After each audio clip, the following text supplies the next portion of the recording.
Okey, video yang sebelumnya saya ada bincangkan tentang di mana kita boleh melihat jurang kajian tersebut, ya, sama ada melihat dari segi kaedah kajian telah dilakukan dalam kajian lepas, dapatan kajian, skop kajian yang lepas, ya, dari segi responden, kajian populasi, fokus kajian itu dari sudut mungkin dalam bidang kejuruteraan misalnya, ya, melihat dari aspek teknologi, inovasi ataupun kaedah-kaedah terkini yang boleh dilihat boleh memudahkan lagi kehidupan masyarakat ataupun manusia pada zaman ini, ya, dengan melakukan evolusi terhadap sesuatu teknologi, ya. Di situ juga kita melihat beberapa jurang yang boleh ditambah baik, dan dalam konteks penyelidikan boleh dijalankan penyelidikan yang lebih baik. Sebelum kita pergi kepada bagaimana kita nak mencari, contohnya lah kalau kita nak membuat research proposal ataupun cadangan penyelidikan, ya, kita kadang-kadang diminta untuk menunjukkan gap yang telah wujud dalam kajian-kajian yang lepas, ya. Sebelum kita pergi ke situ, saya kira elok kalau kita membuat sedikit carian di dalam internet tentang apa dia yang dimaksudkan sebagai sebagai research gap, ya. Tuan-tuan dan puan-puan boleh search daripada Google. Ini cara yang paling mudah. Tuan-tuan dan puan-puan boleh cari menggunakan taktik ini, research gap and journal.pdf. So kita akan dapat beberapa articles yang membincangkan tentang research gap, ya, dalam bidang sains sosial, dalam pelbagai bidang lah. So tuan-tuan dan puan-puan boleh mencari dan mempelajarinya antara satu sama lain untuk menambahkan kefahaman kita. Ingat, ya, bila kita sama belajar, bila kita buat PhD ataupun Masters, mesti kita luangkan masa untuk membaca dengan banyak, dan itu kita dapat memahami sesuatu isu ataupun sesuatu perkara yang kita tidak fahami itu dengan lebih jelas dengan pembacaan. Tetapi bila kita membaca, mestilah kita dipandu dengan objektif apa yang kita nak cari. Jangan terlalu banyak kita membaca, akhirnya kita tidak dapat memahaminya dengan baik, sebab terlalu banyak data, terlalu banyak artikel di luar sana. So kita kena fokuskan betul-betul apa yang kita cari. Contoh, kalau kita nak cari research gap, kita fokus kepada research gap yang mana telah dibincangkan dalam artikel-artikel akademik, ya. So dari sini mungkin kita nak cari yang terkini, ya. Yang terkini tekan time, tekan 2015 hingga 2021 lah, artikel-artikel yang terkini yang membincangkan tentang research gap. So contohnya framework for identifying research gap in social science, kita lihat di sini, boleh kita klik, lepas tu kita pergi ke laman webnya. Ini dalam research gap, so kita pergi tekan download, tengok turun, kita cuba baca beberapa artikel yang membicarakan tentang research gap, ya. Auto copy, so dia tak boleh ni lah. So kita akan lihat apa ni. Ini kajian yang dibuat oleh siapa, Ini research note, yang mungkin daripada kupasan daripada buku Gold, diterbitkan pada tahun 2017.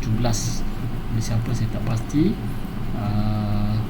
Linus Farouk nama dia, So kita nak buat carian dengan lebih cantik. So kita tengok ada tak cerita pasal definisi mengenai research gap yang dibincangkan dalam artikel ini. So saya tak membaca keseluruhan, saya boleh terus kepada apa yang nak saya cari. Define.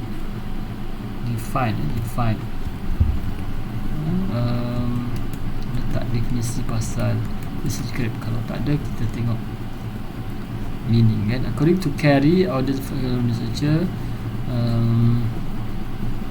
audience including researcher, funders, clinical advocates and patient could be use information about research gap to understand areas of research gap to understand areas of certainty. Dalam tulisan Robinson et al. Ini dia katakan gap adalah untuk memahami ketidakpastian yang wujud dalam kajian-kajian sedia ada, ya.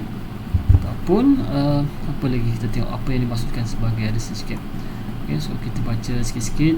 Research gap analysis ini cerita pasal research gap analysis lah, macam mana dibuat dalam bidang social science. Tapi kalau kita tak dapat, kita nak tengok lagi yang lebih dapat membantu kefahaman kita dengan research gap, kita boleh pergi ke pencarian tadi, kita boleh tekan backspace. Kita lihat lah framework for rigorous gap in literature. Cuba kita tengok apa yang dibincangkan oleh inilah artikel ini, gaps in literature process.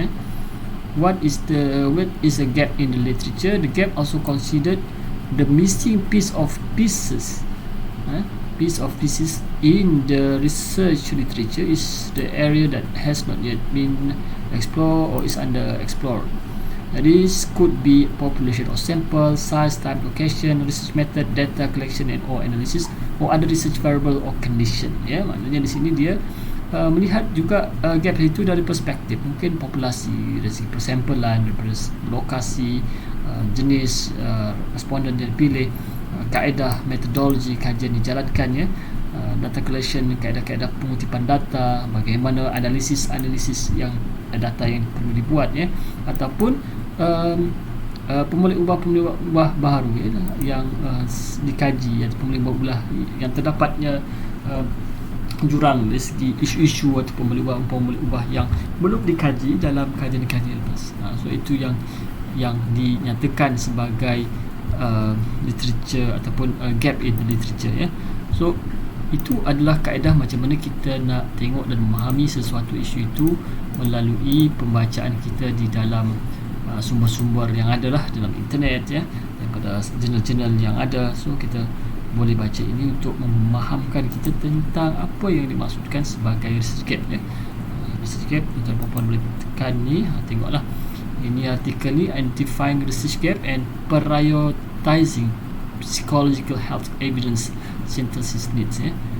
Apa yang dimaksudkan sebagai so ini adalah artikel yang membicarakan tentang research gap di dalam bidang psychological health lah.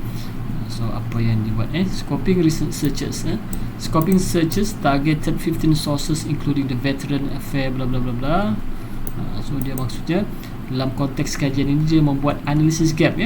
Bagaimana dia menggunakan analisis gap? Dia menggunakan kaedah scoping searches ataupun pencarian secara penskopan. Itu dapat membantu melihat dengan lebih spesifik, lebih khusus tentang sesuatu isu atau sesuatu perkara yang dinyatakan. So boleh cari lagi daripada pelbagai artikel yang ada di sini yang wujud, kan. Kita boleh buat searching lagi, literature research as research methodology, identify gap, analysis review of economic scoping review and gap analysis of research related, ataupun kalau kita nak cari research gap definition, terus kita cari research gap definition. Research gap is a question or problem that has not been answered by any of the existing study or research within your field. So dia membahaskan tentang research gap ini merupakan sesuatu perkara yang belum ada jawapannya dalam kajian-kajian yang terkini ataupun yang lepas di dalam bidang yang anda sedang kaji. Itu secara umumnya untuk kita memahami tentang gaps. Tarifan ini tarifan umum yang juga sangat dapat membantu kita dalam memahami apa dia research gap. Lepas tu kita boleh juga membuat carian dari sudut kita gunakan dalam Google ni banyak dia punya membantu kita. Saya suka menggunakan image. Bila kita research gap, kita image, mungkin ada perkara-perkara yang boleh membantu kita. So ini adalah petikan-petikan daripada daripada slide, pictures. Kalau kita cuba klik dekat sini, kita akan dapat. Research gap is defined as a topic or area for which missing or insufficient information limits the ability to reach a conclusion for a question. A research need is defined as a gap that limits the ability of decision makers from making decision. So banyaklah kalau ini dia tunjukkan dalam bentuk grafikal lah. So kalau tuan-tuan dan puan-puan boleh lihat ini, kalau anda sendiri ada masa boleh carilah, lihat dalam bentuk-bentuk pictures ini, dalam bentuk infografik, dapat membantu juga kita memahami apa yang tentang sesuatu isu ataupun apa sesuatu konsep itu dibincangkan. So ada juga yang menunjukkan sebegini contoh-contoh research gap. Ini ada lain Ini dia simplify research gap analysis, boleh dibuat dalam bentuk apa evidence based, mungkin dapatan kajian, research gap identifying methods, apa lagi lah, expected outcome dan lain-lain kan. Okay, so what is research gap? Ini tunjukkan macam mana gap itu secara grafikalnya. Ini adalah lagi kerangka konsep bagi memahamkan kita tentang gap, ya, basic research, apply research, new product and approaches, gap 1, gap 2, ya. Mungkin ada gap peringkat ini dan ini. So itu secara umumnya kita boleh faham tentang apa dia gap dan macam mana kita nak memahami gap itu dengan lebih baiklah. Ini contoh-contoh lah macam mana research gap itu dihuraikan dan dijelaskan dalam kajian-kajian yang lepas, ya. Okay. So itu cara kita membuat carian lah. Kalau tuan-tuan dan puan-puan ataupun anda berminat untuk melihat dalam video, banyak lagi video-video di dalam YouTube yang menjelaskan tentang research gap, ya. So untuk menambahkan kefahaman kita tentang research gap. Okay. So persoalan sekarang, apakah gap di dalam penyelidikan yang anda sedang lakukan, ya? Apa dia gap, ya? Apa dia gap? So bagaimana kita nak melihat gap? So ini secara asasnya lah kita nak faham tentang gap itu adalah suatu perkara, ya, yang masih belum ada penyelesaiannya ataupun belum dikaji, penyelesaian, kita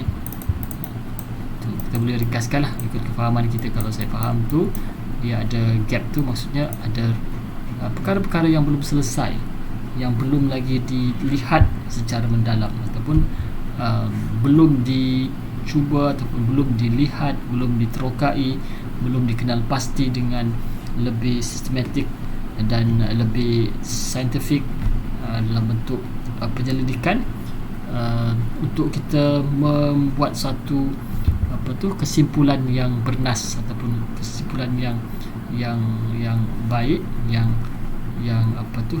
established lah, yang mantap mengenai sesuatu perkara tersebut. So itu adalah asas bagaimana kita nak memahami tentang gap. So tuan-tuan dan puan-puan, saudari, semua boleh cari daripada internet untuk memahamkan diri tentang apa yang disebutkan sebagai gap, ya. Define a research gap as a topic of area. So saya suka dengan takrifan ini. Saya cuba ambil ini, saya cuba masukkan dalam slide ini supaya nanti senang untuk kita fahami, ya. Bolehlah translate ke dalam bahasa Melayu mengikut kefahaman kita dengan baik, ya. Itu yang dinamakan sebagai research gap, ya. Kalau nak bagi cantik lagi, letak tepi ni research gap. So kita tunjukkan gambar-gambar tadi, model tadi, ya. Research gap. Okey. So itulah kita nak ambil ni, kat ni, kat sini, kat sini.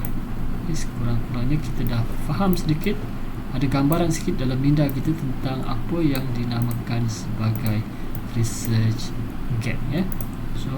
So lepas ini saya akan tunjukkan kepada anda, kepada tuan-tuan dan puan-puan, kepada semua, untuk melihat bagaimana kita boleh melihat ataupun mencari daripada pembacaan kita tentang gap-gap ataupun jurang-jurang dalam bidang kajian yang lepas, ya. Okey, so itu saja. Terima kasih di atas